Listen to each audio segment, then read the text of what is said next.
So if you've been watching my videos recently, you'll notice that I've changed from flat bars to an H bar.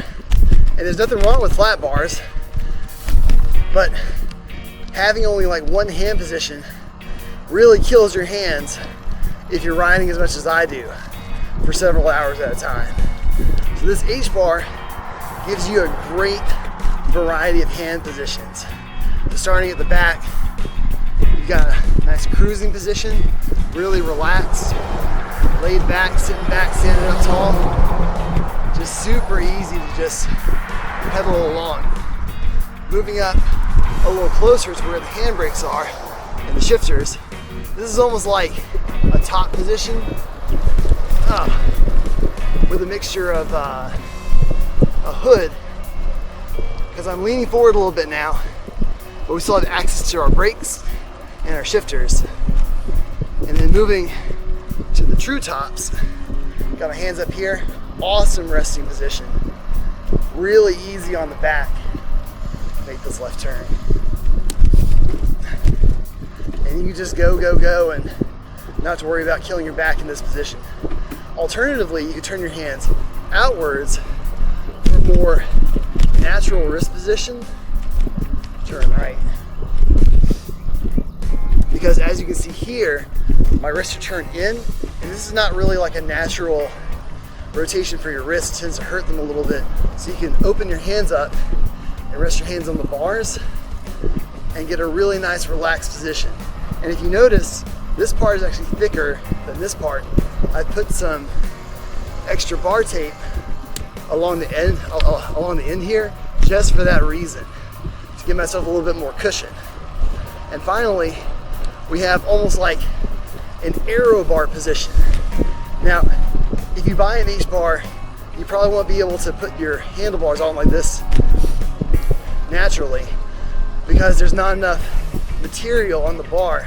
So what I've done is I've gotten some 50mm bar extenders and put them on the end of this bar, pushing it out just enough to where I can put these handlebars from my old bike, grips from my old bike onto the front.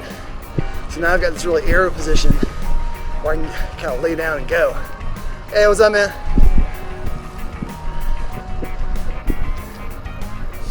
And it's just been so much better. So not only is my hand positioning better and I'm more comfortable, but I'm actually a little bit faster because I'm able to get more aero, lean down, duck the wind, put my weight on the front of my bike rather than like have it sit on the back. It's really awesome. Check. All right, here we go.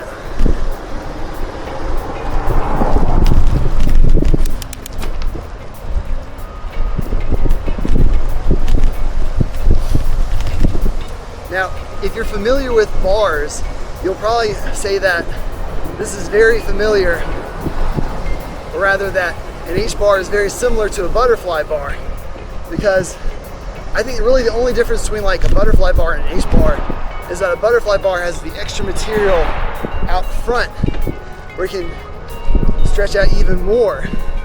Bump, across the tracks. Yeah, we're good. Oh, rumbling, bumbling, stumbling. And I seriously thought about getting a butterfly bar because my buddy Rogelio has one and it's sick. But for me, I need to have this part of my cockpit clear to do filming and also having lights. And you can also mount things to the very front of the butterfly bars, but for me personally, it was just a bit more convenient to not have the forward bar protruding outwards. And that's something valuable I've learned from extensive riding, like over like an hour long, is like being able to switch your hand position and move around is so valuable, not only in terms of like aerodynamics, but also in comfort. Because like, if you're just stuck, say like with like flat bars and your hands right here, that's the only spot that you got. But when you got like an H bar or a butterfly bar or drops, you can really move around and adjust based on like what you're doing and how you're feeling. It's really a game changer.